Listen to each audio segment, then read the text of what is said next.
We'd like to start the program. If everyone could be seated, please. Come on up, folks. Hey, everybody in the back, come on up front. We're going to be close together. Right. That means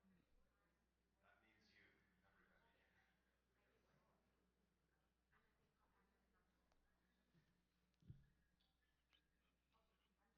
everybody. There we go. Thank you. Thank you very, very much for coming to this panel.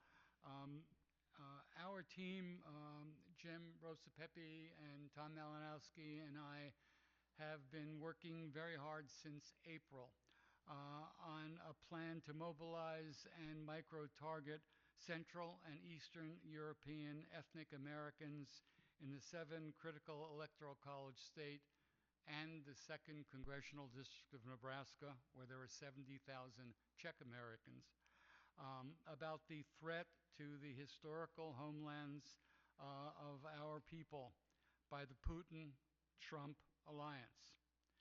This panel is a product of that effort, as are the ads that you will see later that Tom Malinowski is responsible for. I am Mark Siegel. I teach at NYU Center for Global Affairs, and I am a former executive director of the Democratic National Committee before most of you were born. Um, my mother, my mother was born and raised in Odessa, Ukraine. My father was born and raised in Kishinev, Moldova. For me, this is not an academic exercise. It is personal. I have skin in this game, and like many of you, I have blood in this game. So thank you very much for coming, and Ambassador? Let's have a round of applause for Mark. He's put his heart and soul into this effort, and it's going to be in it the whole way. So thank you very much, Mark, for your leadership. Thank you for coming. I'm Jim Rosapep. Um, I've been involved in the Ethnic Council since it was founded in the 90s, along with many of the people in this room. And I'm really proud to work with all of you who I've worked with for a while, and great to see new folks. I was U.S. Ambassador to Romania during the second Clinton term, actually during the war in Kosovo, which was the first time NATO had gone into military action. And so, while it's not personal in the sense, it's professional in the sense that I was there, frontline state, Romania, during the war in the former Yugoslavia. I was born in Italy. Came here at 8 months old. I don't speak Italian, so don't test me. But I want to tell one slight story about Italy. Is, as you may know, in Italy as well as in many other countries in Europe, the right wing has gotten very powerful the way it obviously has in the United States. And in the last Italian elections, the party of Mussolini, basically, the descendant party, won the election. And the prime minister comes from that party. And they were very cozy with Putin, weren't strong supporters of NATO. And then Russia invaded Ukraine. And as you may know now, the Italian government is all in for NATO, is all in for supporting Ukraine. And I talked to a friend of mine who's the governor of Tuscany. I said, he's a Democrat in the Democratic Party of Italy. I said, so why is that?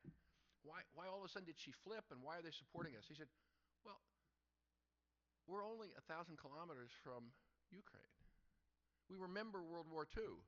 The Italian public understands what's going on, and so the way politics works in a democratic society is the leaders follow the people. So I just say that to say what's happened in Western Europe is relevant to this whole conversation. We're going to have a great program today. We're starting off with Tom Malinowski, who Peter will introduce, and then Senator Chris Van Hollen, and my friend Peter Galbraith, who I will introduce a little bit later, and Carrie Kennedy, all who have different but very informed perspectives on this. Last thing I wanted to do before we get the show underway is we have a small enough group. There's so many people who are so knowledgeable in this field. I want to go around and just ask everybody to very briefly introduce yourself. Where you're from in the United States, and what your ethnic heritage is. We're going to start in the front row. Sir, Where are you from in the United States? What's your ethnic heritage?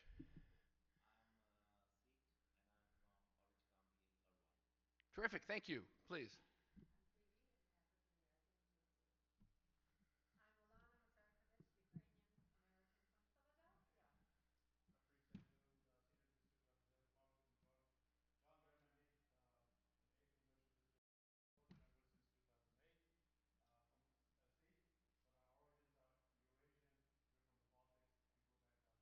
Thank you.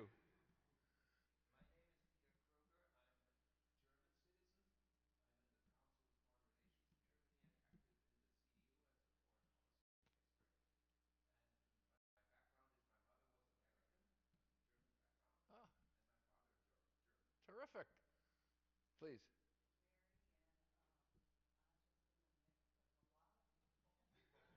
Where are you from in the United States? Terrific. Important state. Please. Important state. Terrific.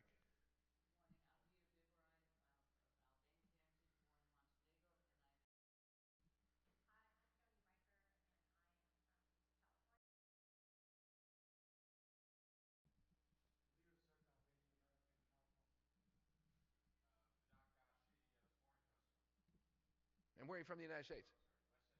Westchester, New York. Yeah. Okay, you got a great city here. You got great weather. Please.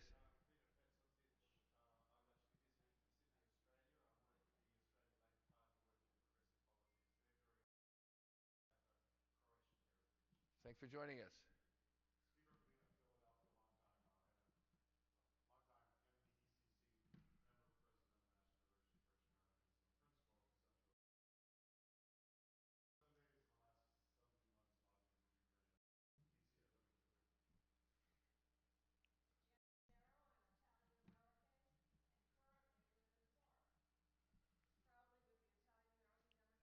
Exactly, and the leader of the Italian American Women's Group.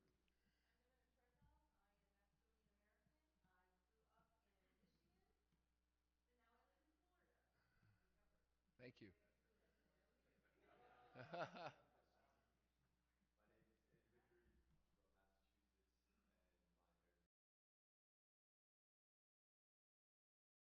Thank you. Please.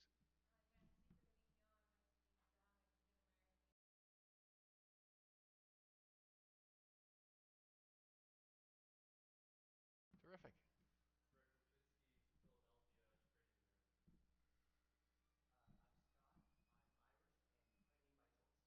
All right. He also works for Razom, the great Ukrainian American organization, who's such a great job supporting NATO. Yes.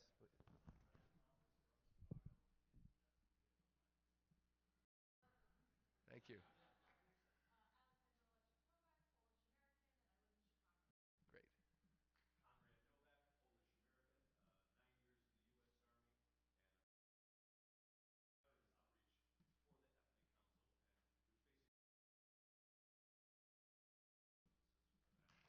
Here, here.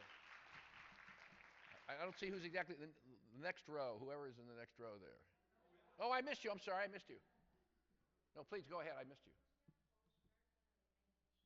Great.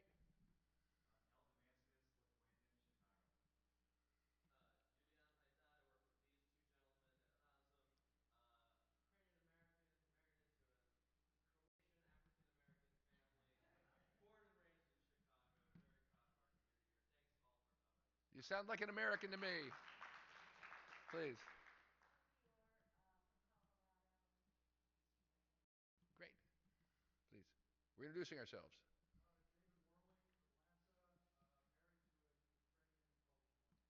Terrific. Great.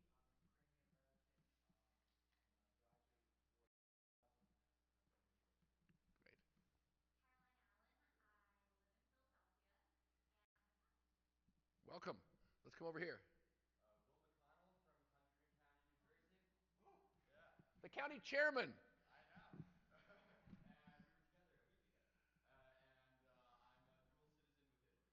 Terrific.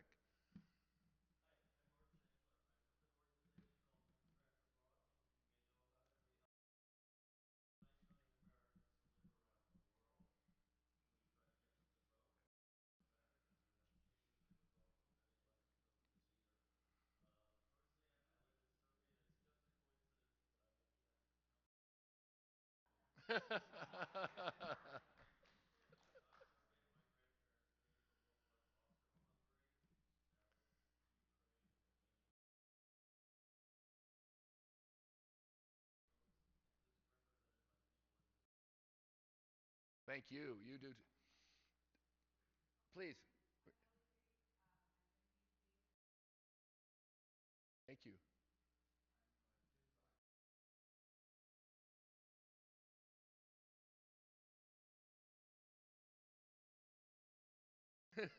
Purebred, and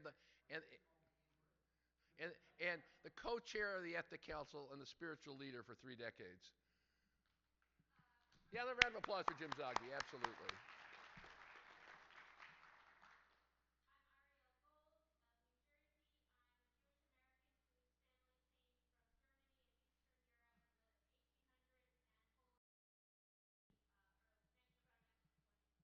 Welcome. Thank you, Malcolm.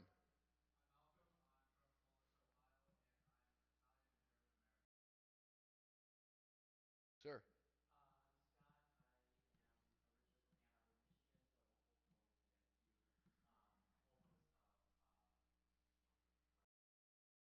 Welcome. Now over here.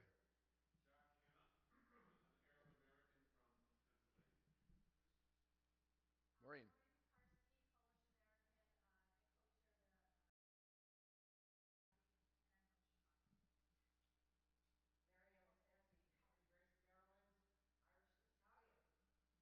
Perfect combination.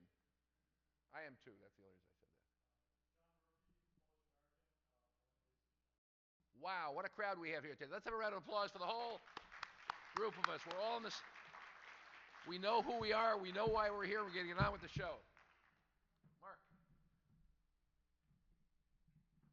It's been my honor to work with Tom Malinowski for the last several months on a project that we think could make a difference.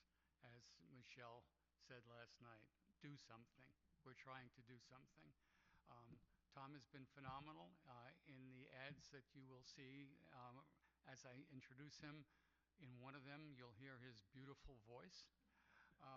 Tom was a congressman from the great Garden State of New Jersey, and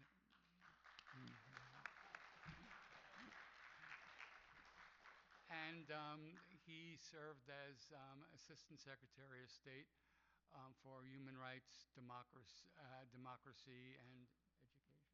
Labor. Sorry. Um, Malcolm, could you run these ads? Because I want these ads that Tom is so responsible for to be his real introduction. Mr. Gorbachev, tear down this wall. And when one man is enslaved, all are not free. American presidents, Republican and Democrat, have always defied Russia's communist dictators and defended American ideals. Kamala Harris gets this. If we stand by while an aggressor invades its neighbor with impunity, they will keep going. Kamala Harris will stand up to Putin, protect our allies, and keep us safe. When Mongol warriors stormed Ukraine, Kyiv's church bells rang a night warning. They rang again when Ukrainians rallied for democracy. Today, they're warning the world of Putin's threat to freedom. Donald Trump embraces Putin. I like Putin, he likes me. He picked J.D. Vance. I don't really care what happens to Ukraine. Kamala Harris cares. She knows standing up to Putin keeps America safe. America's Future Majority Fund is responsible for the content of this advertisement. Centuries ago, as invaders marched from the east, a Polish watchman blew his trumpet to warn his people. Today, freedom-loving Poles and Ukrainians are warning us of a new threat. Donald Trump encouraged Putin to attack our allies. No, I would not protect you. In fact, I would encourage them to do whatever the hell they want. But Kamala Harris has heard the trumpet call. She will defend our brave allies for their freedom and for ours. America's Future Majority Fund is responsible for the content of this advertising.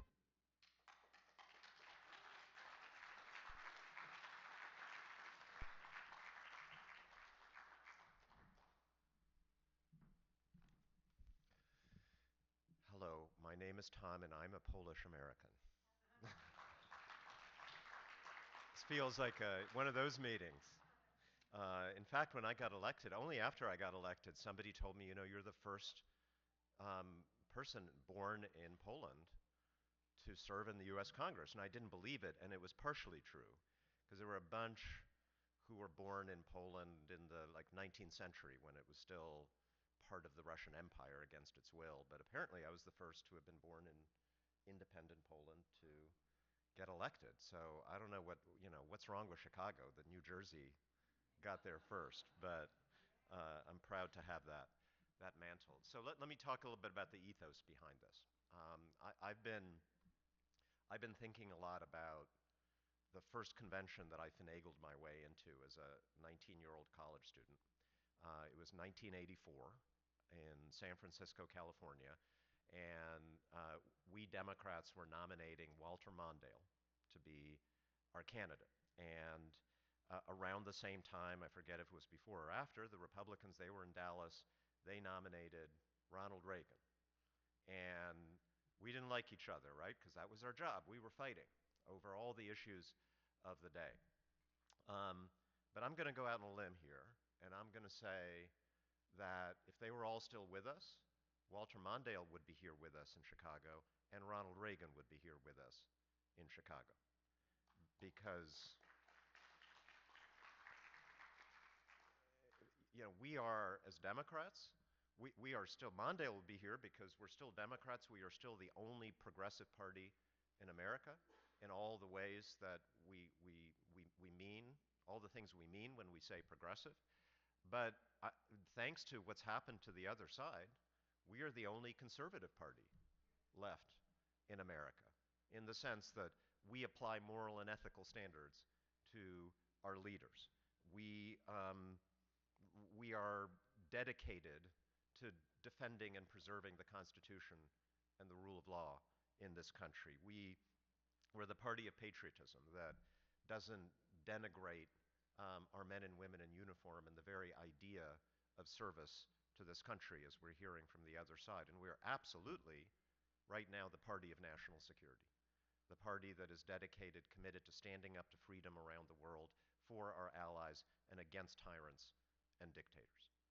And those were universal concepts, pretty much, in American politics, with the exception of the fringes on both sides, whether it was Reagan, as we saw, telling Gorbachev to tear down that wall, or Clinton or Bush bringing all of the Central European democracies into NATO, or John McCain, Barack Obama, Joe Biden standing up to Putin in Ukraine. That was the consensus. And if you wanted to be a serious leader in America, you pretty much had to accept that consensus. Every president in my lifetime has embraced it except for one guy, who is our opponent in this election. And unfortunately, he's brought a lot of people in the MAGA movement around this idea that none of this matters. None of those old ideals are applicable to our interest and our values anymore.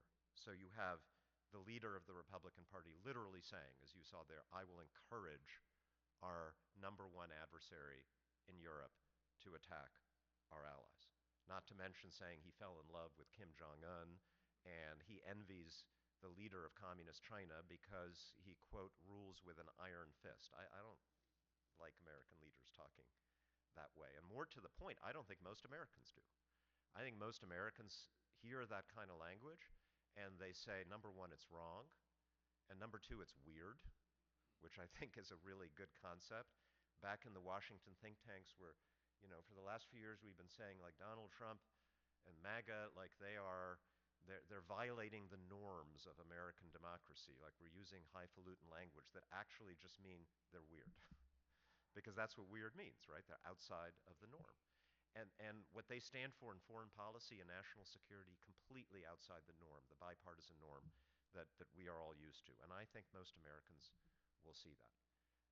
It is an article of faith among most political operatives, certainly in the Democratic Party, that foreign policy does not really matter in elections. I ran in 3 really tough congressional elections, and I can say I partly agree with them, in the sense that I don't think most elections are about the details of policy.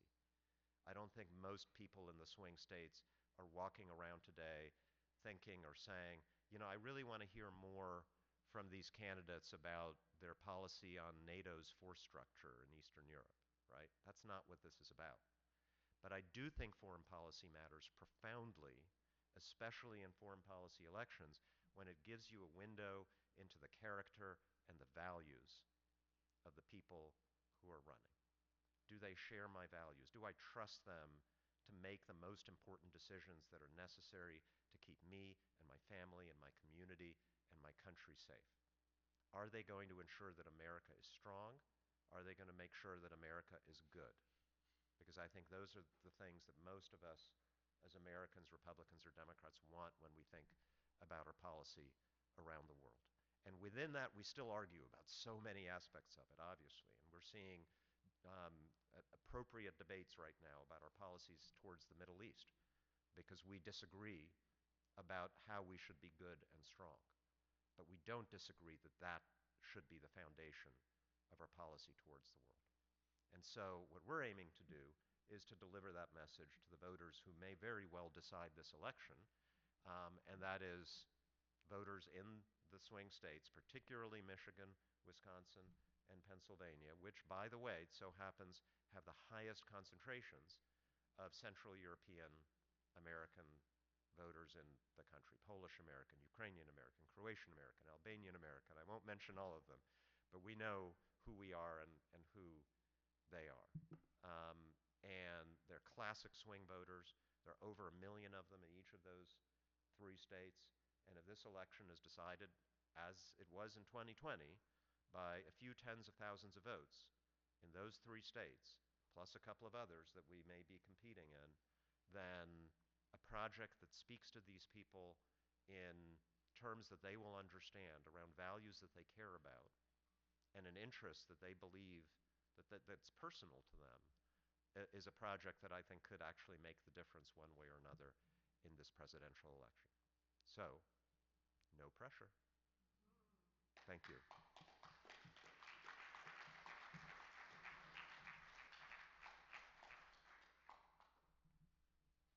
He's a terrific guy. We should send him back to Congress.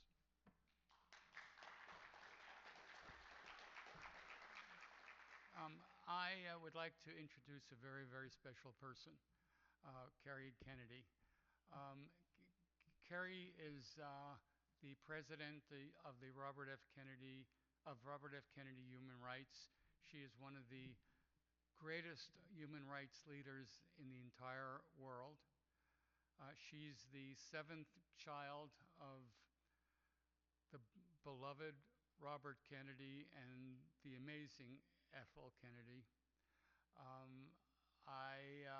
I worked in the 1964 New York primary campaign for Bobby Kennedy, and then in the 1968 presidential campaign in Indiana when I was a graduate student at Northwestern right here.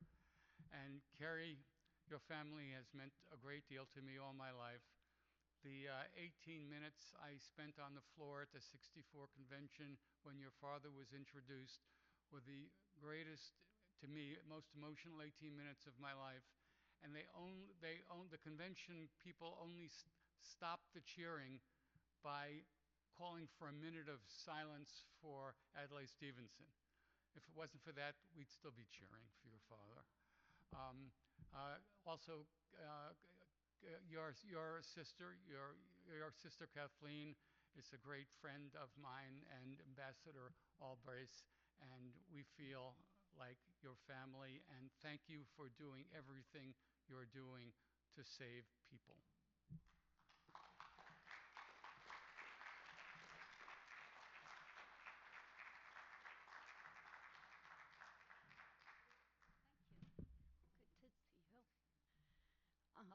I'm happy to be here today. I just made it in. It was not easy. Was it easy for you finding this place? No. This place we'd have 10 times as many people if if everyone wasn't caught in that rabbit warren.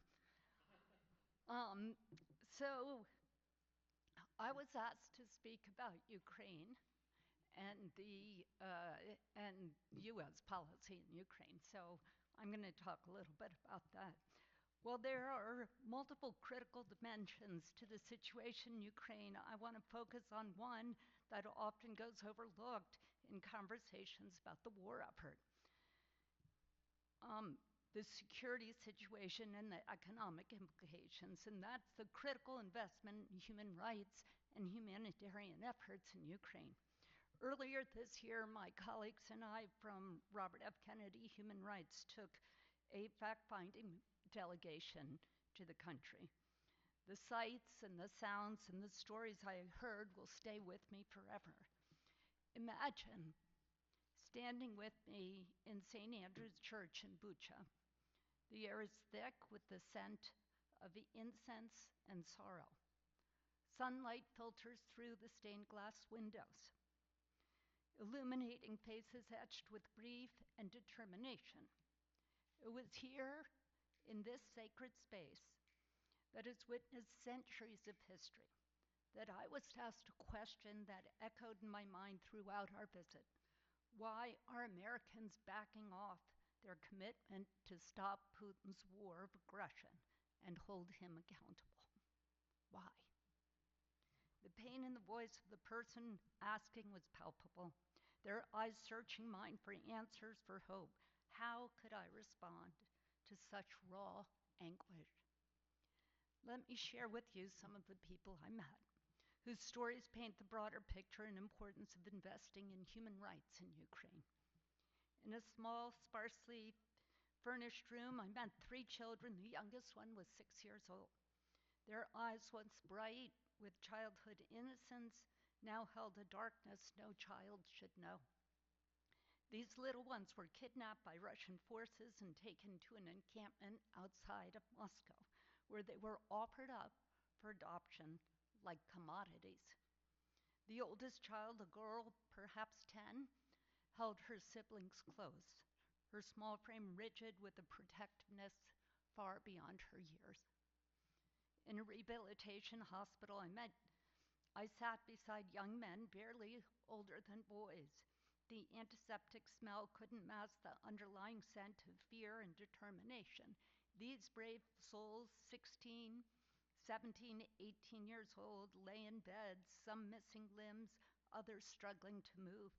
Yet in their eyes burned a fierce pride. One young man, his arm ending abruptly at the elbow, reached out with his remaining hand and gripped mine. "We fight for all of you," he said, his voice strong despite his weakened body. On a quiet street, I met a grandmother, her weathered hands twisting a handkerchief as she spoke. Her voice trembled as she recounted driving her grandchild home when Russian soldiers opened fire. The love and anguish in her eyes as she described holding her grandchild for the last time. It was really almost too much to bear. And in a small apartment, a mother showed me photos of her son and husband. Her fingers traced their smiling faces as she told me how her youngest son begged Russian soldiers to let him hold his father, who lay dying in the street, shot apparently out of boredom. As they walked home from buying groceries, the ordinary turned tragic in an instant. And then, standing amidst the rubble that was once a home in Kherson, a woman told me about her experience. Her house had endured 16 missile attacks. 16 times she had picked up the pieces, literally and figuratively. As we stood there, the wind whistling through shattered windows, she pointed to a small flower pushing through the debris. "Life goes on," she said simply, "and so must we." These are not just statistics or news headlines. These are real people with real lives and dreams and families, all shattered by this senseless war. Their stories underscore the most urgent need for immediate humanitarian aid, but they also speak to the incredible resilience of the Ukrainian people. As I walked through cities bearing the scars of war, I was struck by the juxtaposition of destruction and determination. In Kyiv, I saw buildings pockmarked by shelling, their windows blown out, standing next to cafes where people gathered, determined to maintain a sense of normalcy. In the countryside, farmers worked fields dotted with warning signs about landmines, risking their lives to feed their nation. But our support for Ukraine must go beyond addressing these immediate crises. We must invest in the long-term transformation of Ukraine, supporting their efforts to build a more just, democratic, and resilient society. Let me explain why this dual approach, addressing both immediate needs and long-term transformation, is so crucial.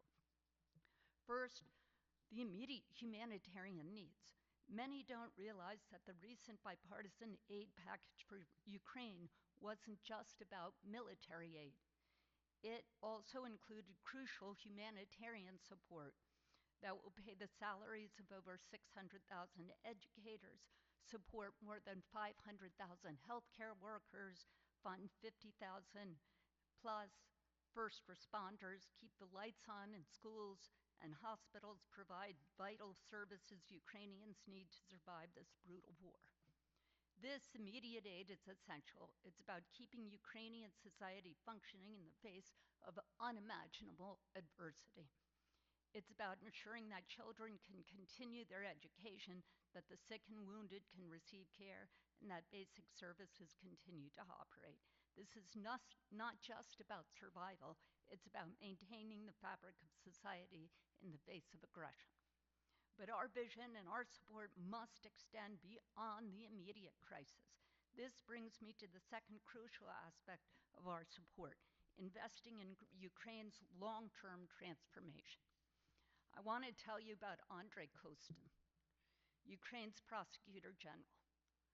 Despite the enormous challenges of war, Kostin is working to shift Ukraine's entire criminal legal system away from the old Soviet style focused on punishments and convictions to a new system where rehabilitation of the victim is the primary aim.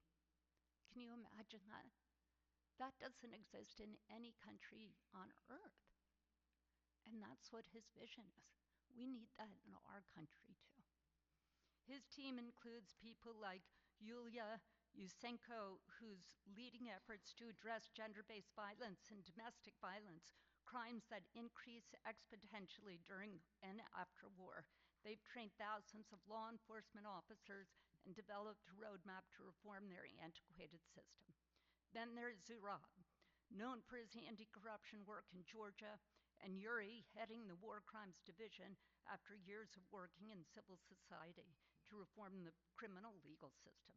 These efforts represent a profound transformation. They're not just about winning a war. They're about building a better society in its wake. By supporting these initiatives, we're helping Ukraine lay the groundwork for a more just, equitable, and democratic nation. And this is why sustained U.S. support is so crucial. We're not just helping Ukraine defend its territory today. We're investing in a stronger, more democratic partner for tomorrow. We're supporting a vision of governance that aligns with our values and strengthens the global community of democracies. Moreover, our sustained support sends a powerful message to the world. It tells our allies in South Korea, Japan, Europe, and beyond that America keeps its promises. It demonstrates our commitment to democracy and human rights, not just in words, but in action. The Ukrainian people are not just asking us to fight their war. They're asking for our support as they fight for their lives, their freedom, and the values we all hold dear. They are fighting with extraordinary courage and resilience. The least we can do is stand with them, not just in the heat of battle, but in the long, challenging work of rebuilding and transformation that will follow. In closing, I urge you to consider our support for Ukraine not as a short-term crisis response, but as a long-term investment in a more stable, democratic world. By addressing immediate humanitarian needs and supporting long-term reforms, we're not just helping Ukraine, We're shaping the future of global democracy. The faces I saw, the stories I heard, the resilience I witnessed, these are not just memories. They are a call to action. Let us answer that call with unwavering support, with compassion, and with a commitment to stand with Ukraine, not just today, but for all the tomorrows to come. Thank you.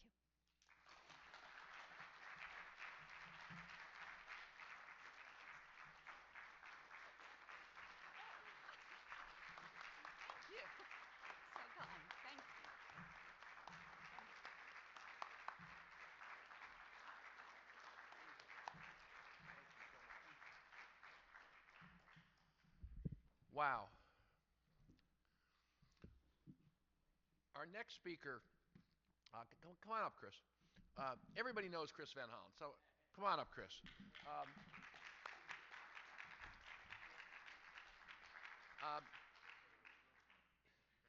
I think most people in this convention know him in two big ways. One is a tremendous leader in the United States Senate on foreign policy and on our values. Member of the Senate Foreign Relations Committee, active across the board in foreign policy issues, very active on this issue, which he's going to talk about. But also as a big leader of the Democratic Party. In the House, leader, campaign committee, Senate leader, campaign committee. He does more to build our party than any other United States senator that I know. So for we Democrats who are concerned about foreign policy, he's the guy. Two things that probably most people know, but maybe some people don't know, is that he and Peter Galbraith, when they were on the staff of the Senate Foreign Relations Committee in the 1980s, were the ones who found and disclosed Saddam Hussein's use of chemical weapons against the Kurds. So he's been fighting this fight his entire career. Second thing I want to say, and this is simply personal, is he and I served together in the Maryland House of Delegates in the 1990s. And I can say without fear of contradiction, because it's my opinion, he is the single best legislator I have ever worked with in my entire career. Chris, thank you for joining us. Thank you. Thank you. Well, thank you, Jim. I want to start with some thank yous, beginning with all of you who are gathered here and those who are watching, who care so much about our country's future and understand that we're fighting for democracy here at home, but also democracy around the world. And that's what's at stake. To Jim Rosapep, a dear friend, I want to thank him not only for his important work with the Ethnic Council, but for his service first in the Maryland House of Delegates and the Senate, where we worked very closely together, and importantly as our ambassador to Romania. Jim, thank you very, very much for all of that. And talking about an effective legislator, Jim Rosapep, thank you for all that you've done. Jim Zogby, I don't know if I want to thank Jim Zogby, who's the chair, of course. Jim, it's really great to be with you. Thank you for all the polling you've done on so many important issues and for your leadership in our country. We're really grateful. And to the fellow panelists here, Mark Siegel, I've also known for a very long time. Mark, thank you for all the work that you do to help educate our country about all the issues that we're talking about here today and more. And of course, Tom Malinowski. We miss him in the Congress, but he is doing great work around the country. He is such an important voice in our country on foreign policy issues. And while he's no longer in the House, we remain in very close communication. So Tom, thank you for all that you're doing as we go forward and what you've done. Carrie Kennedy, thank you for your passionate remarks today. Most importantly, thank you for what you're doing to carry on the cause of human rights around the world, you and your family and your community. Thank you. And to Peter Galbraith, who I've known for a very long time, a dear friend. As Jim Rosapep said, we served back in the day on the Senate Foreign Relations Committee, and there's nobody who knows these issues better than Peter Galbraith, especially, of course, when it comes to issues in the Middle East and South Asia, but also globally. And, you know, Peter and I just saw each other up in Vermont at his place, and we were talking about all the issues that bring us to this convention today in this moment. So, Peter, thank you very much for all your work. Now, I do hail from the great state of Maryland, and in Maryland, we call ourselves America in miniature. This is not just a tourism bumper sticker. It is absolutely the case. If you look at the state of Maryland, we are one of the most diverse states in the country. People from all over the world, including, importantly, countries hailed immigrants from Eastern Europe and Western Europe. I just came this morning from the Maryland breakfast, and we had the daughter of Baltimore, Nancy Pelosi, speak. So she was, and of course, John Sarbanes, a congressman who's retiring, of Greek-American ancestry, and of course, my predecessor, the great Barbara Mikulski, you know, part of the Polish-American community in Baltimore. So if you look at Baltimore and if you look at Maryland, you really do see that great mix of Americans who hailed from all over the world to make America their home. I know the Netherlands don't necessarily always come to mind when people think about different ethnic groups, but I did co-chair the Dutch caucus, I want you to know, in the House of Representatives, along with Peter Hoekstra, who's a Republican. And, you know, he was a first-generation immigrant in his family from the Netherlands. My family came many years before that, but it was a great mix of sort of the new and old immigrant tradition in the United States. So let me just say to all of you, Maryland may be American miniature, but we call it American miniature because of America's great diversity. And all of you in this room represent an important part of that. And what's at stake in our country right now is indeed, as Joe Biden said when he ran the first time, fighting for the soul of America. What does it mean? And America is a country that welcomes people around the world, people who want to make America their home, people who embrace our values, the values of democracy, the values of human rights, the values of freedom. That is what we are. We are, as others have said, an idea. And what it means to be American is no matter where you come from, to embrace that idea. We are here at the Democratic Convention where that idea is under attack right now. There's no doubt that if you listen to Donald Trump, he does not believe in an America for all of us. As both the Obamas laid out very clearly last night, the whole idea that Donald Trump proposes is an America just for some of us, which is why his whole approach is to divide us against one another, based on ethnicity, based on race, based on any kind of division that he can find. He drives a wedge to divide us, and he will do anything to try to accomplish that. So that is why we say this is the most important election of our lifetime, because it is, because I do believe the future of democracy here at home is at stake. But we also know it's at stake around the world.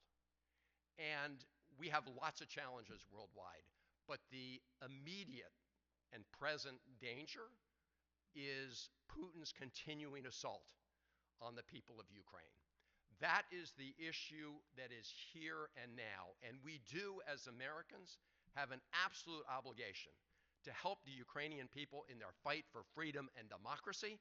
And there's only one candidate for president who's going to do that.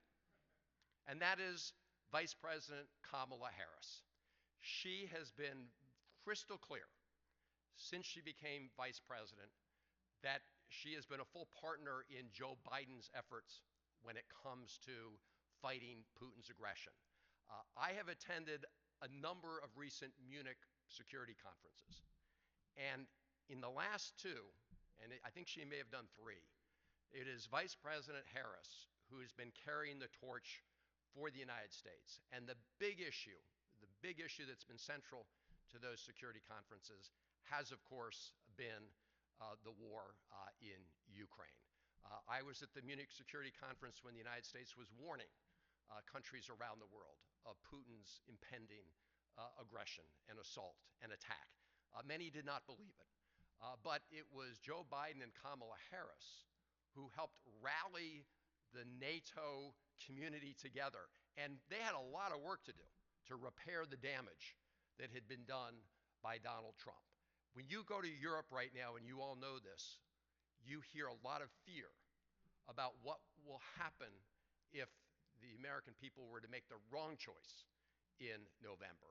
Because Donald Trump has been very clear. He sees everything as a transaction.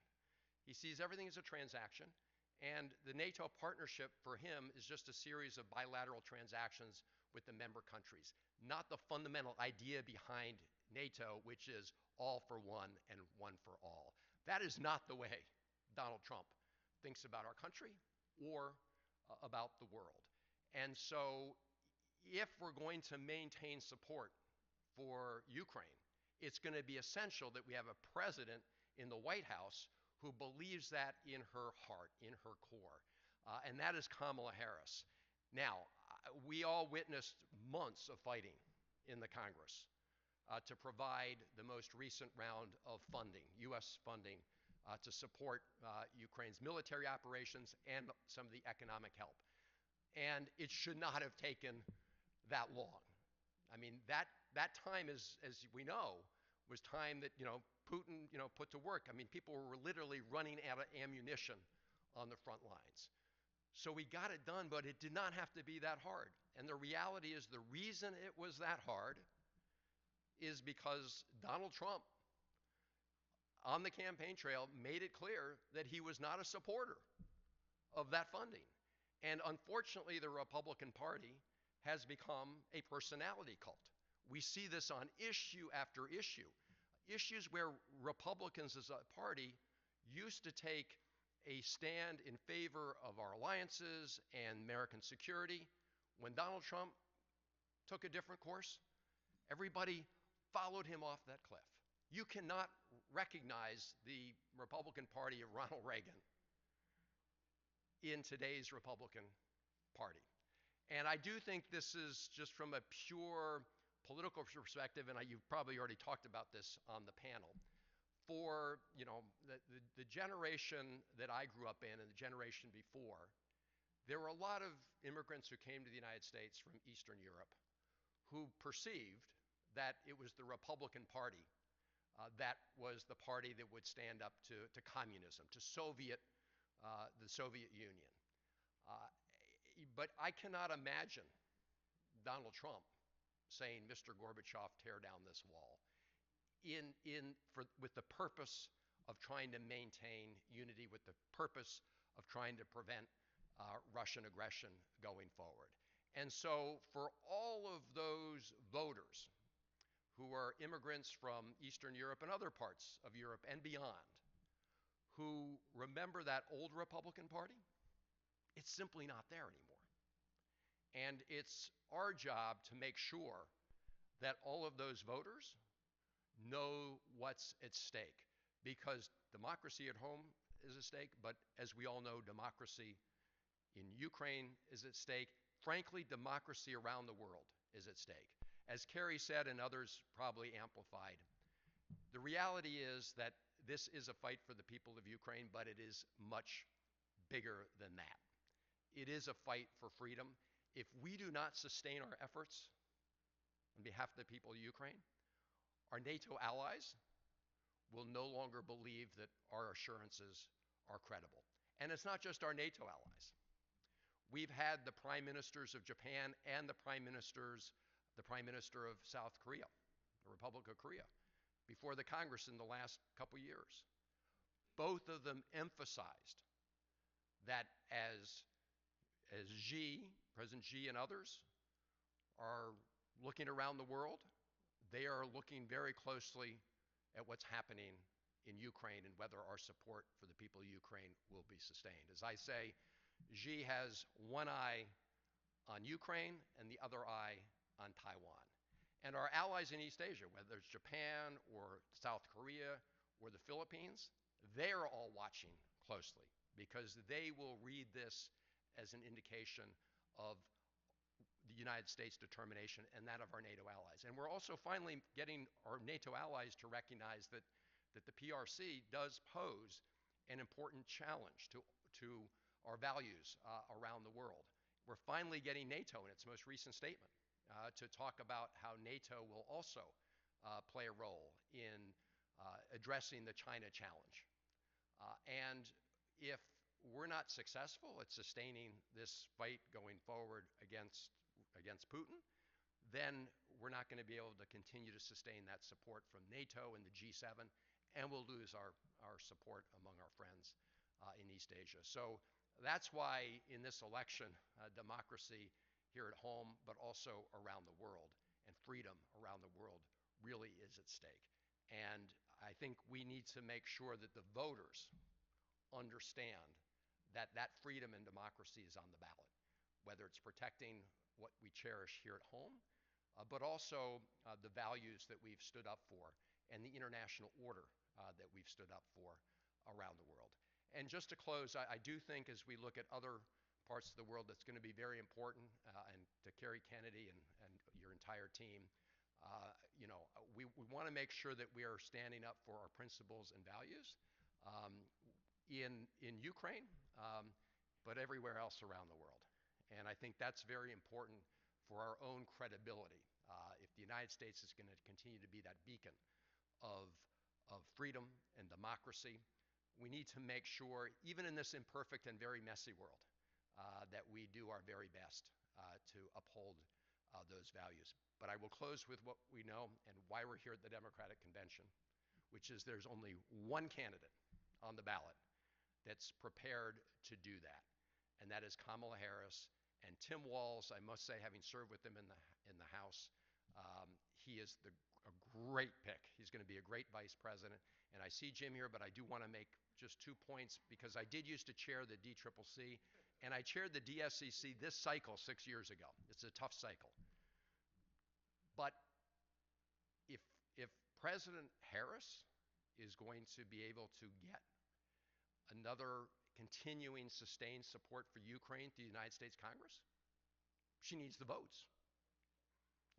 She's been on the screen, pretty much every night during this convention, providing an example how when we were a 50-50 Senate, she provided a critical tie-breaking vote. If we do not have the votes, we cannot, no matter what the president wants, deliver that assistance. And so we've got to take the majority in the House of Representatives. We have to keep the United States Senate. And I will close, as I began, with Maryland, close to home. Angela Alsobrooks spoke last night in front of the Democratic Convention. She gave a great speech. Ben Cardin, who's done a fantastic job on behalf of our state and country, is retiring.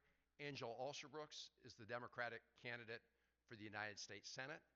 I will tell you that Mitch McConnell recruited our former governor, Republican governor, to run against him. Whether Marylanders liked or disliked Larry Hogan as governor, the fact of the matter is, and you all know this, in this today's Senate, a vote for Larry Hogan is a vote for Ted Cruz. It's a vote for all of the Republicans, Mitch McConnell, and it also includes all the MAGA Republicans in the United States Senate.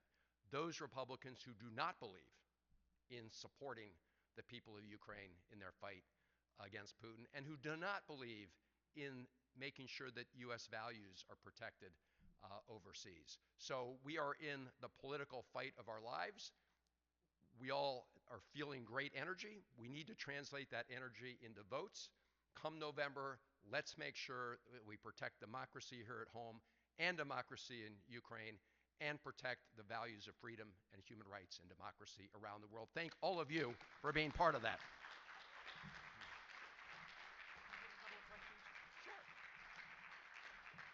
Stay right here. Chris has agreed to take a couple of questions. Anybody out here want to ask Chris about anything? Yes, sir. Your favorite Nikolai Gogol story? I'm sorry, I don't. Okay. All right. Good try, though. Stumped Chris. Okay, he's going to talk to him afterwards. Yes, please.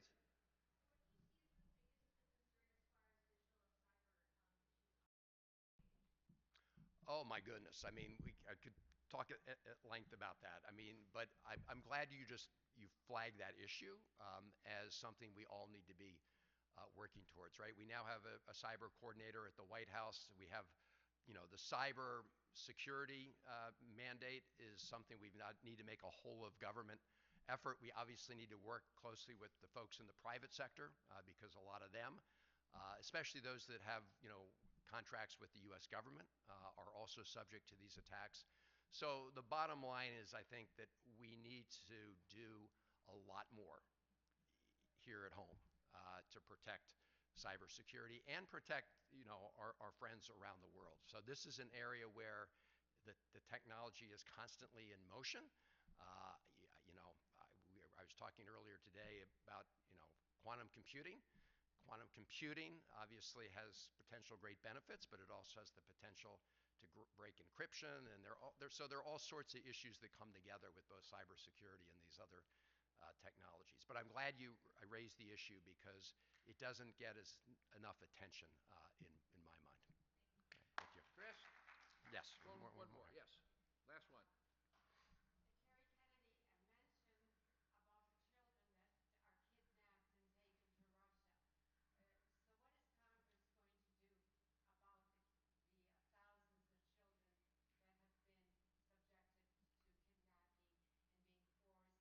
forced to accept Russian citizenship?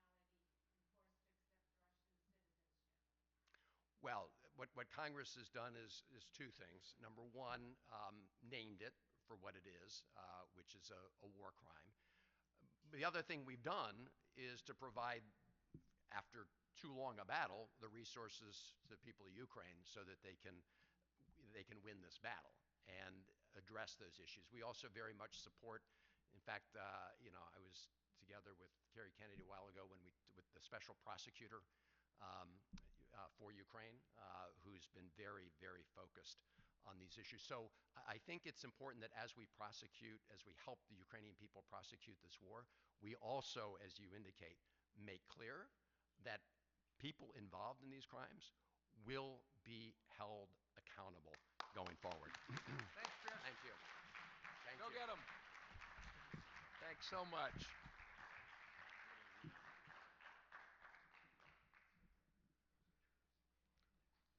We appreciate everyone who came here today, and you can see why we're birds of a feather here, and I think his call to action is something that is preaching to the converted, but we can all use reinforcement of what we have to do over these next, I don't know, it's 70 days, whatever it is. And we're the folks in this room who can make such a big impact in these areas because everyone here knows America and they know the stakes in the world. Now, last but definitely not least, is Ambassador Peter Galbraith. And I think, again, many of you know him as a great ambassador to Croatia. You know his work with Chris Van Hollen on revealing the chemical weapons that Saddam Hussein was using in Iraq. What you don't know is that he and I went to high school together. And you probably know that, you may not put it this way, that so far as we know, we're the only two former United States ambassadors who came back to the United States and got elected to our state senates. The former state senator from this great state of Vermont, terrific ambassador, Peter Galbraith.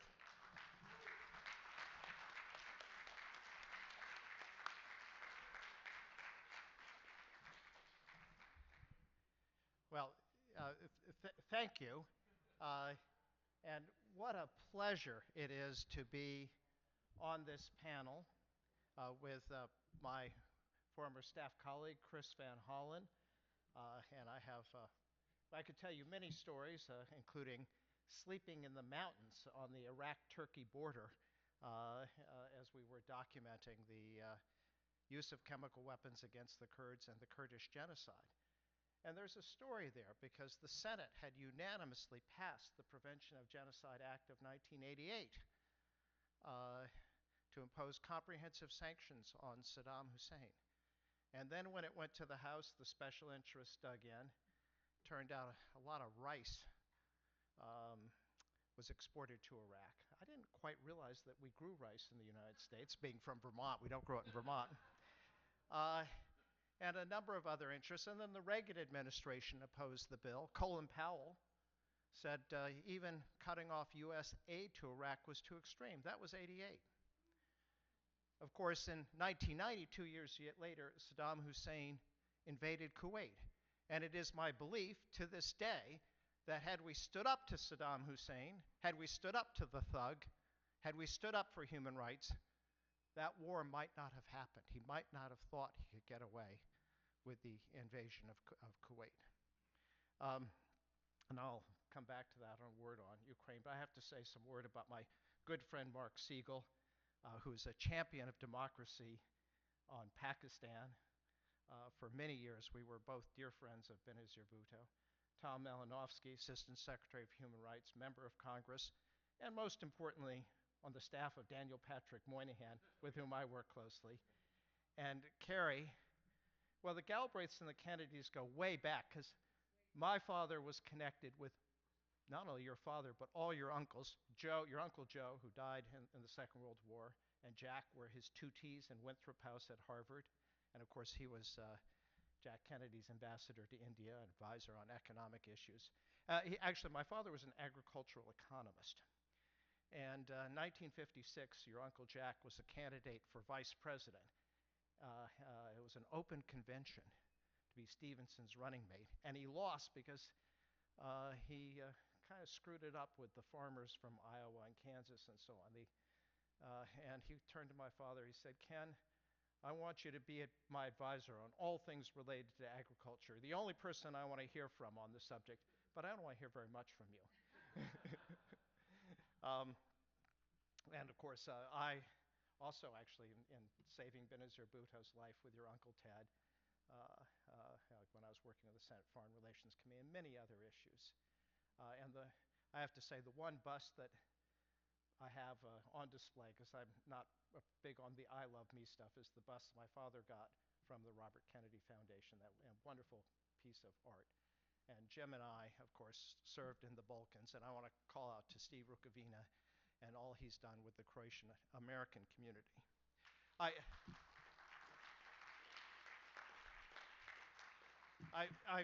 came here. Carrie had such a wonderful account of, and such a moving account of her trip to Ukraine. I also went there after the invasion. I was been talking to the people in Moldova about how they might respond if the Russians took Odessa, which looked possible in early months of the invasion. And I went to Odessa, and so I can't talk as movingly as Carrie did, but I can do, like first grade, a show and tell. This is a Ukrainian postage stamp put now on a bag, and it shows the soldier on Snake Island giving the finger and saying, "Fuck you." Are we being recorded? Oh, well, screw you, to the Russians. One of the features of being in the state Senate and any elective office is that you end up, everything's been said on the topic, but not everybody has yet said it.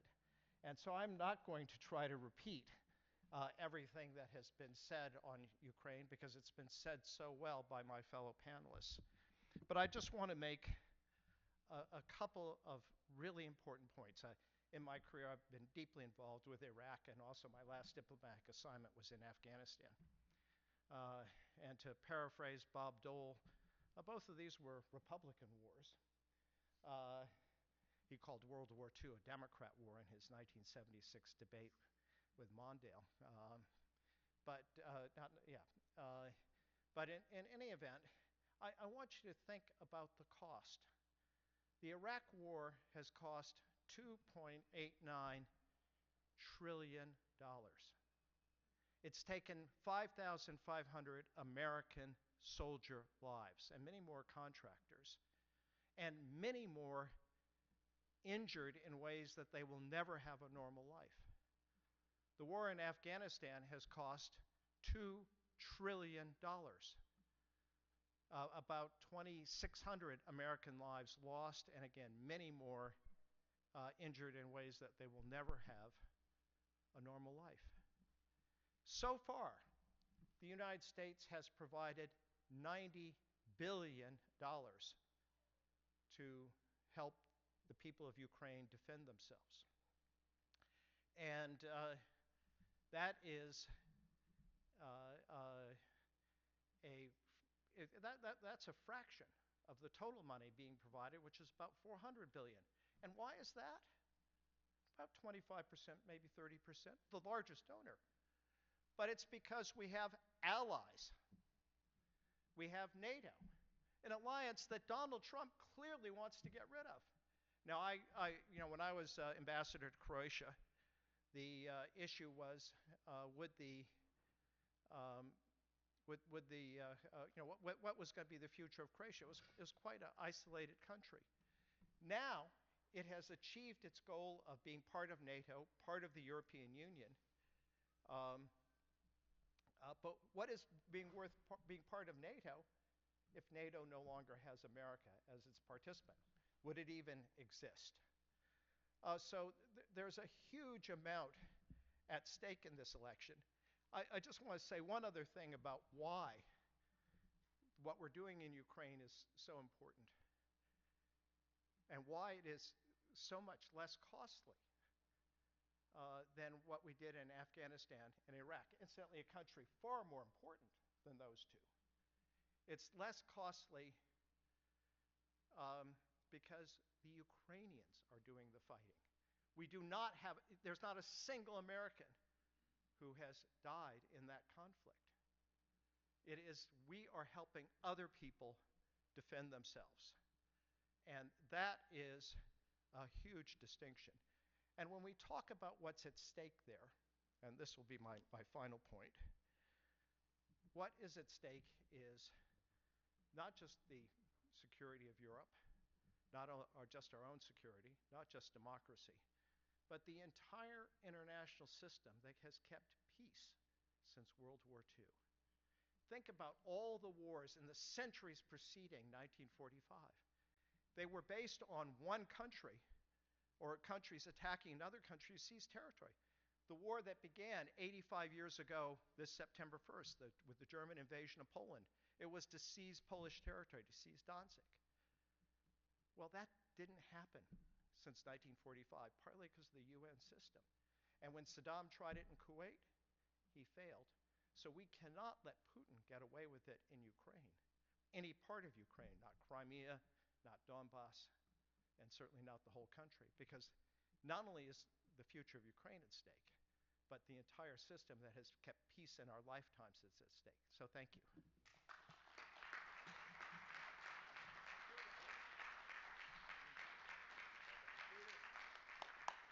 Thank you very, very much. And thanks to all our panelists. We got time to have some questions, and we're going to do that. But I want to ask, if you did not introduce yourself earlier because you came in a little later, we want you to introduce yourself. So we'll just raise your hand. If you've not introduced yourself, please introduce yourself. I don't know who exactly that is, but you know who you are. Please, introduce yourselves, please.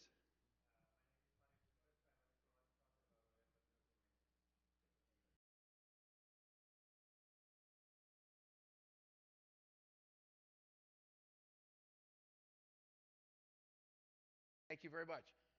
Anyone else on this side who did not introduce themselves? Oh, there you are. I'm sorry, Kristen. Thank you.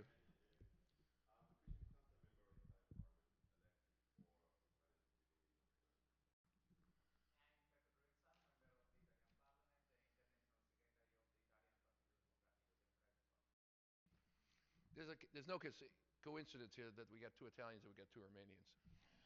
Anyone else on this side? Yes.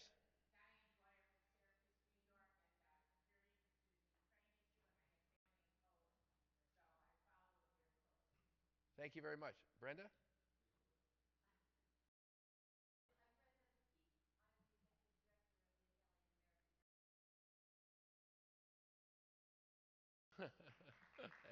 Anyone else on this side didn't introduce themselves? Okay, how about in the middle? Oh, yes, please.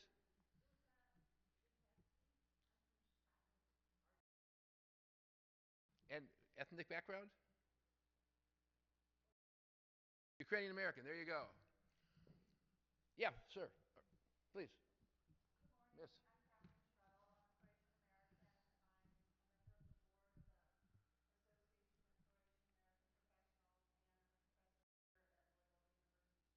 Great. Thank you for joining us. Yes. I'm so sorry.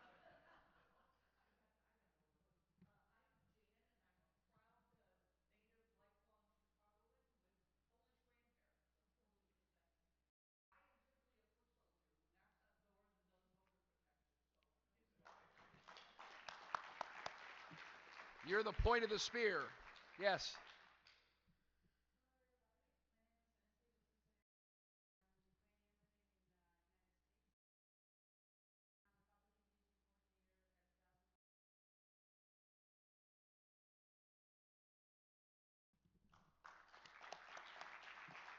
Anyone else in the middle? Yes, please.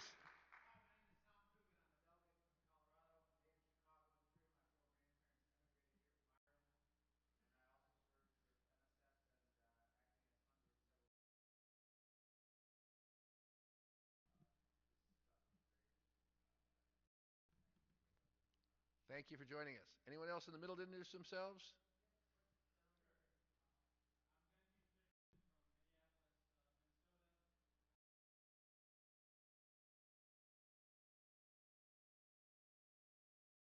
Terrific. On this side, yes.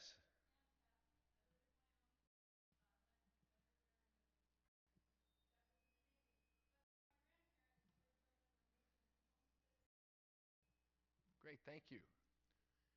Anyone else over here not introduced themselves? Oh, please, sir. Wow.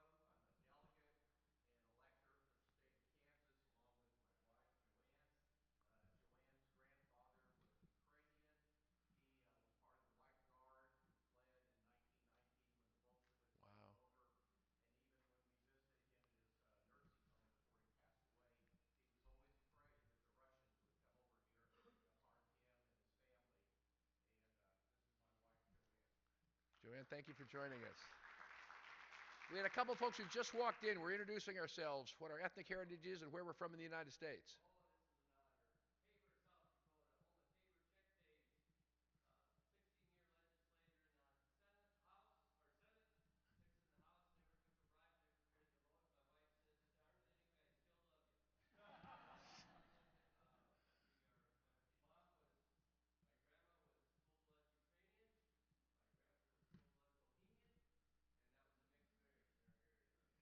No, no kidding. Thank you. We have some other folks who just came in. We're introducing ourselves, our ethnicity, and where we're from in the United States.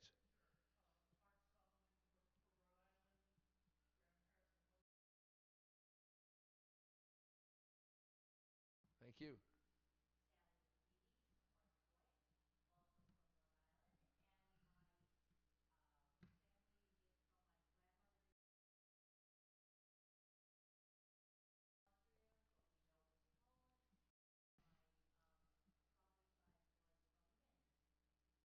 Terrific. Thank you for joining us.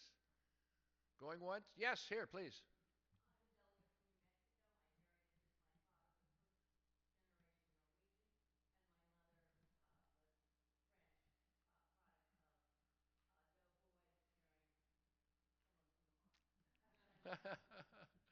Yes, please, sir.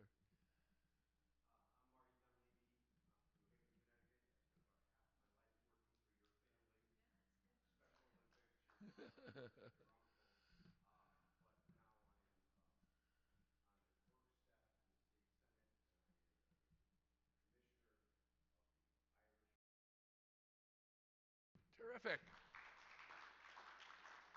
Yes.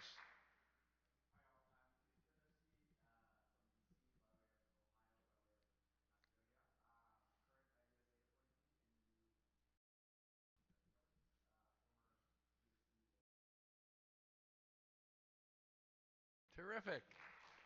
Please.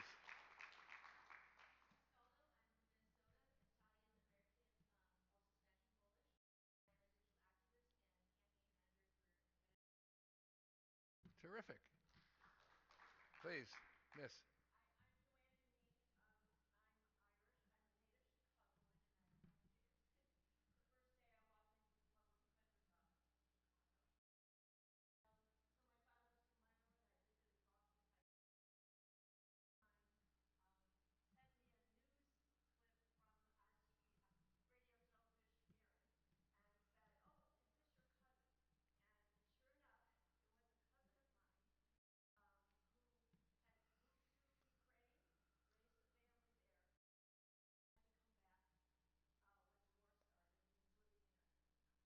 Wow, thank you for joining us. If I missed anybody, not had a chance to introduce themselves. Going once, going twice. Okay, we got 2 paid commercials before we get to the question and answer. One is when we're finished with this program, we're going to take a group picture. So don't run out the door immediately unless you don't want to be in the picture. Run out the door if you don't want to be. Secondly, the Ethnic Council has led the efforts over decades to make sure the voices of the people in this room and all the people that we know and love have a voice in the Democratic Party. And it continues today, obviously. One of the major initiatives that we've worked on and finally been successful with is to get the Democratic National Committee to identify over 150 ethnic groups on the voter database that all state parties now have. So, and I say this with intensity, is most, and you could see it listing all of our stories here, everybody knows their family history. It's not just us. It's like every American, every person in the world knows their family history.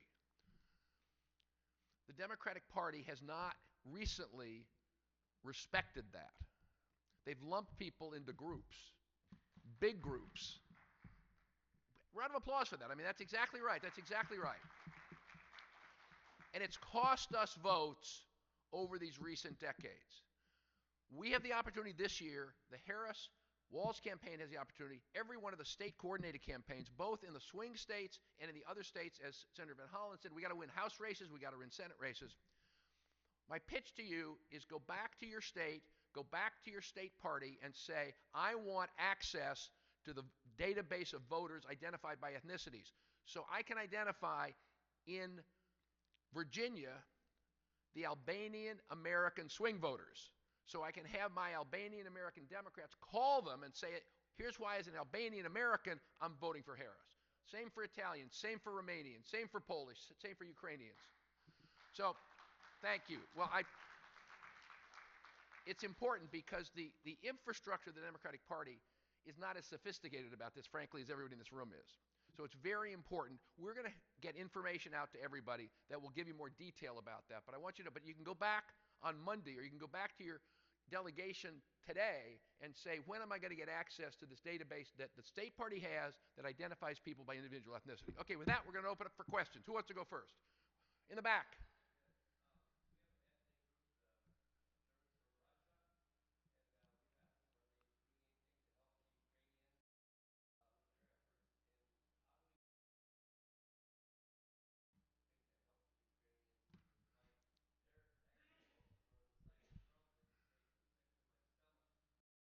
I'm sorry, sir. You got to speak up a little bit more for us to.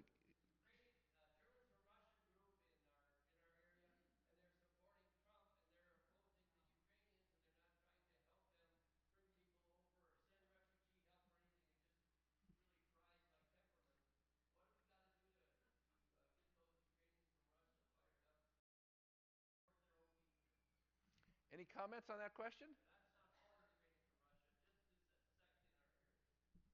Well, I appreciate the perspective. It's not one that I frankly thought of. Anyone want to make a comment on that? Yeah, please. You got a microphone right there. Fortunately, our program has done some polling, and we've identified who's with us, who's against us, but more important, 30% of the sample were persuadable voters,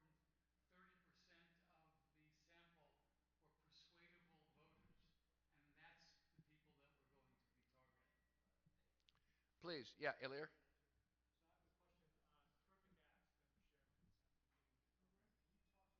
Terrific act that you shared with us at the beginning of the program. Can you talk to us a little bit about your intentions with that act? What strategy of putting them out, of resending them out, collecting donations? Tell us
let me just add to this, and I'm going to take the next question. So, number one, if any of you in this room have ideas of major, major donors who would be interested in this, talk to Tom, talk to Mark, talk to me today, and we'll help you because we got to get these on the air and you can help. That's number one. Number two is we've set up this in a way that with a little bit of extra money, it can be tailored to individual ethnic communities. So for about $10,000 a piece, we can do the Albanian version of it, or we can do the Croatian version, or we can do the Italian version of it, or we can do the Romanian version of it. So keep that in mind too. We need some bigger money to put the show on the road, but those smaller amounts of money we can tailor it to individual ethnic communities. Please. So just to follow up on that, the question and the discussion on these ads, it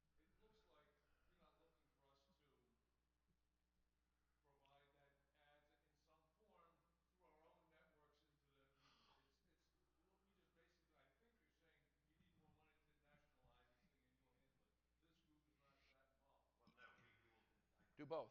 Yeah, we do both, right? So, again, I want to be serious. Um, I'm trying to win this election for Kamala Harris. We are all trying to do that, right? We didn't make these ads just to feel good, right? And so a foundational part of this project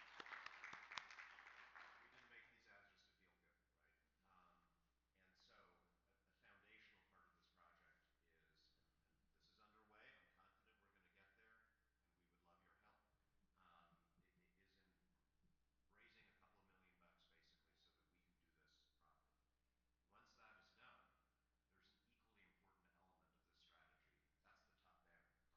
You're the bottom up. Is the bottom up. And we are absolutely going to want everybody in this room, if you think this is a good message, we're going to ask you to amplify it in your communities, using the content we've provided, but also creating your own. Some of the most effective political communications in America is in the form of basically homemade videos and messages and posts on local discussion boards and through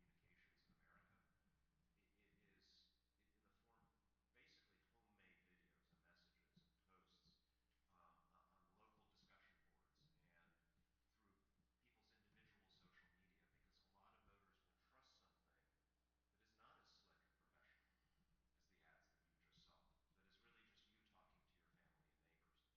And so so part two of this project is going to be encouraging and empowering people to do that, and then maybe we can boost it a little bit, which takes a much smaller amount of resources than is required for the main part of the project. But let me just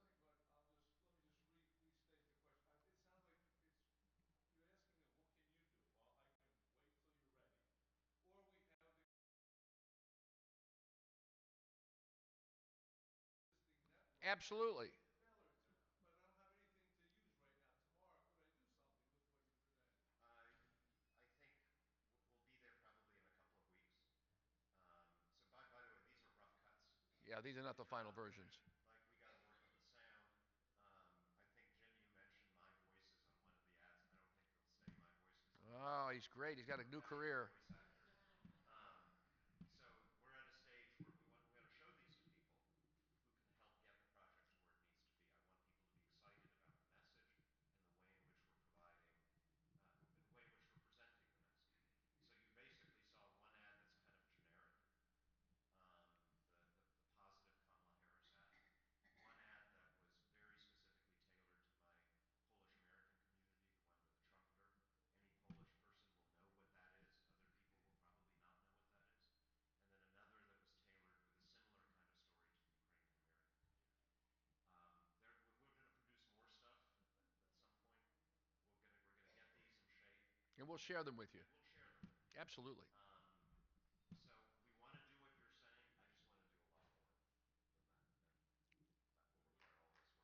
working together. Next question, please. Either one.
I have some views on that, but I want to turn it over to whoever wants to address this first. So Tom? I would say they are recognizing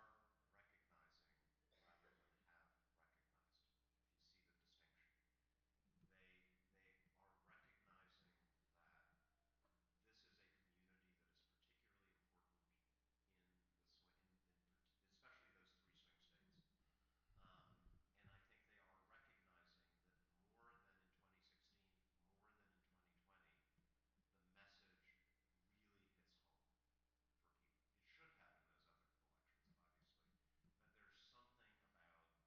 have in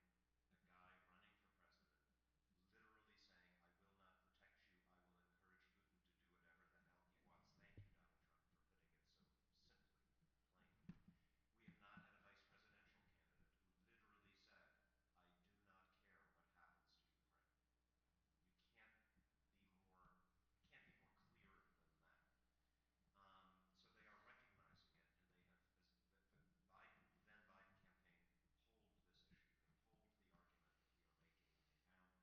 obviously.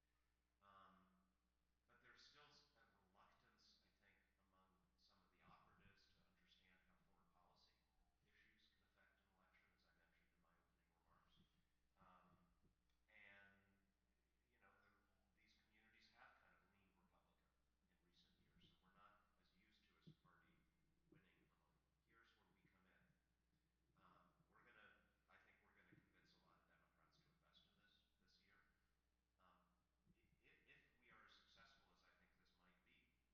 going to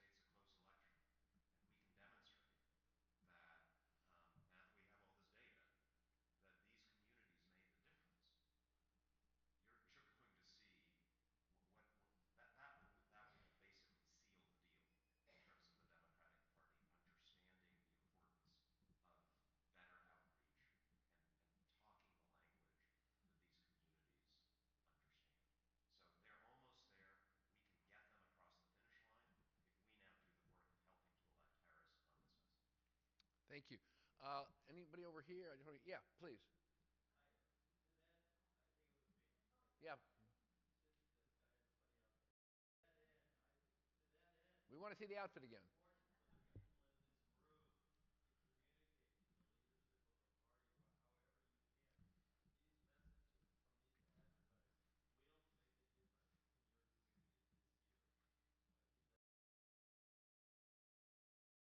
Thank you.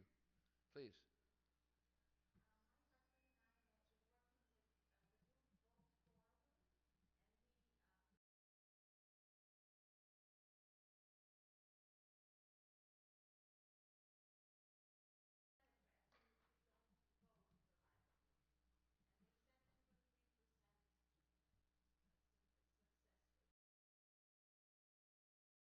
Thank you. No, it's a absolutely.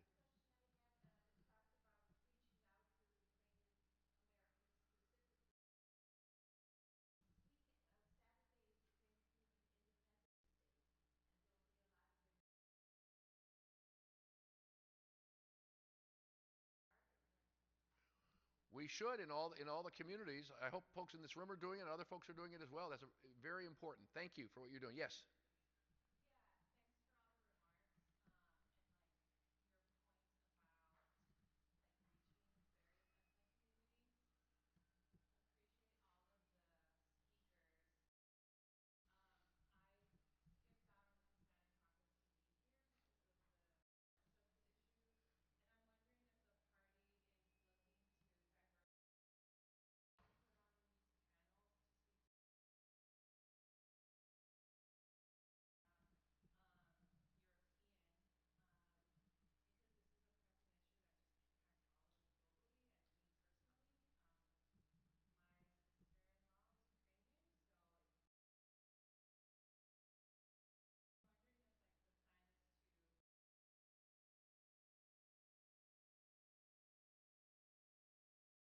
Well, first of all, yeah, this is a round of applause. Exactly right. Exactly right.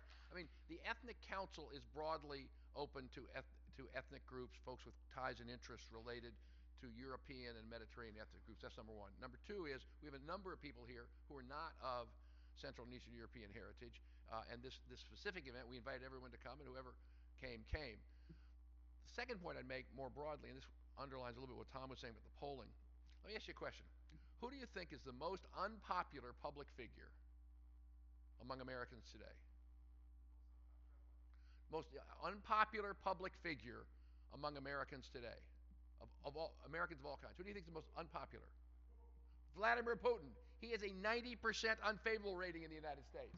He is a unifying figure among Americans. It's not just Eastern Europeans. It's not just Western Europeans. It's everybody. And that's a part of the message that you've seen at the convention. I mean, speakers are talking about Ukraine. They're talking about Putin. They're talking what's going on, not just because our communities are affected by it, but because most Americans understand the point that all our speakers have made. This is not just about one piece of real estate, one country, Ukraine. This is about peace and democracy in the world. So I think that message is getting through, and we need to repeat it. Yes, sir.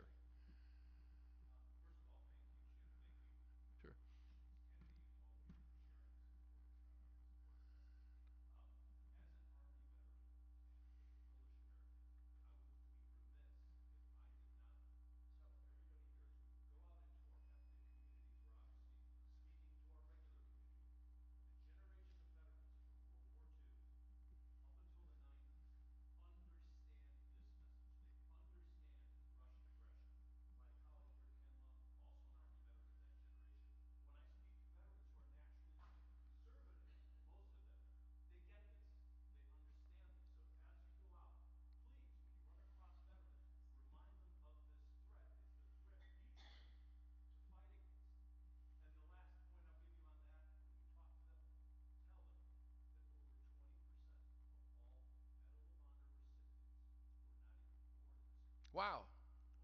That's a great statistic. Thank you. Thank you. Tremendous contribution. Thank you.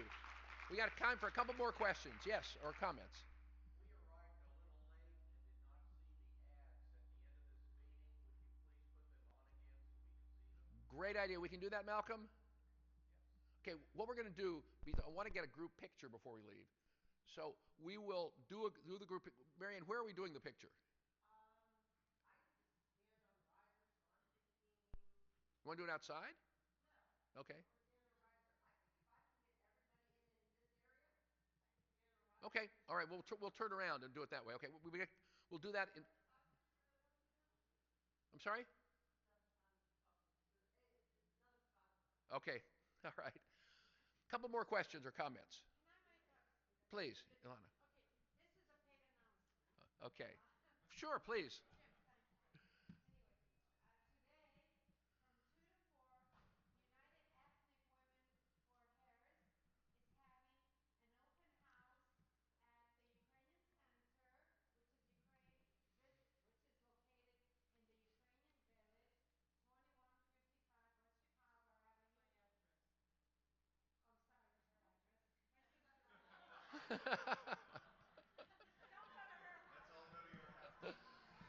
Thank you so much for your hospitality. This is hospitality of ethnic Americans. Go ahead. What's the real address?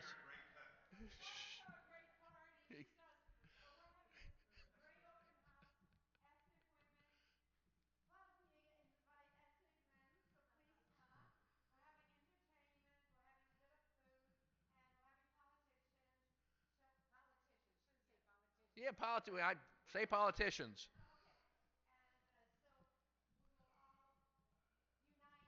Terrific.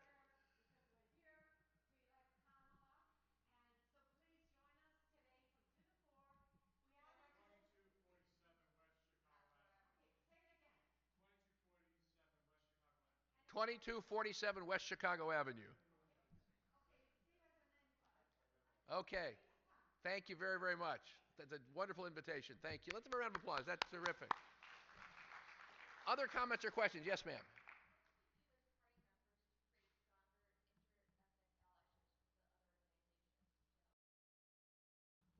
Work together. I mean, are you talking about folks of not European heritage?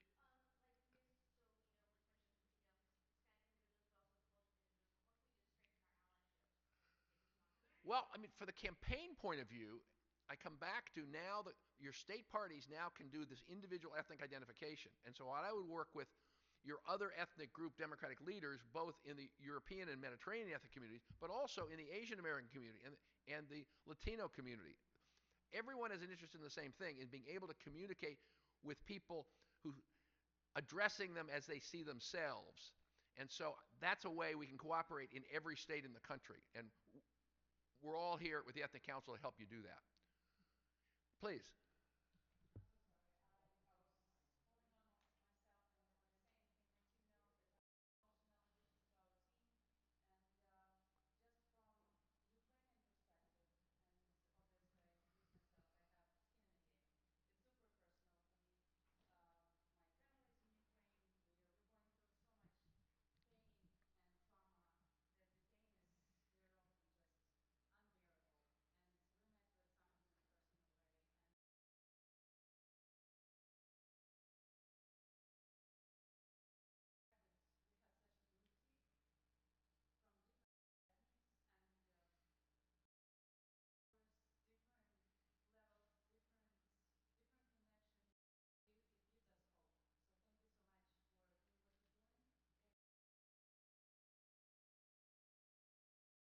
God bless you.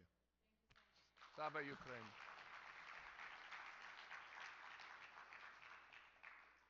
I think we're ready to take a picture. So how do you want it? Well, why don't we do it? We got a couple of minutes. Let's run the ads right now, and then we'll do the picture. Gorbachev, tear down this wall.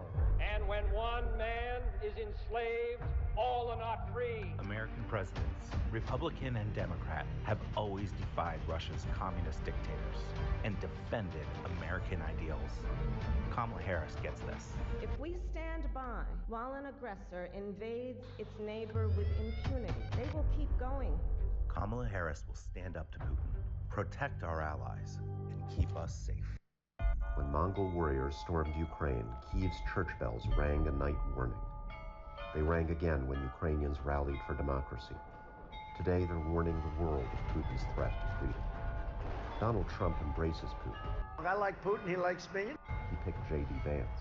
I don't really care what happens to Ukraine. Kamala Harris cares. She knows standing up to Putin keeps America safe. America's Future Majority Fund is responsible for the content of this advertisement. Centuries ago, as invaders marched from the east, a Polish watchman blew his trumpet to warn his people. Today, freedom-loving Poles and Ukrainians are warning us of a new threat. Donald Trump encouraged Putin to attack our allies. No, I would not protect you. In fact, I would encourage them to do whatever the hell they want. But Kamala Harris has heard the trumpet call. She will defend our brave allies for their freedom and for ours. America's Future Majority Fund is responsible for the content of this advertising. Centuries ago.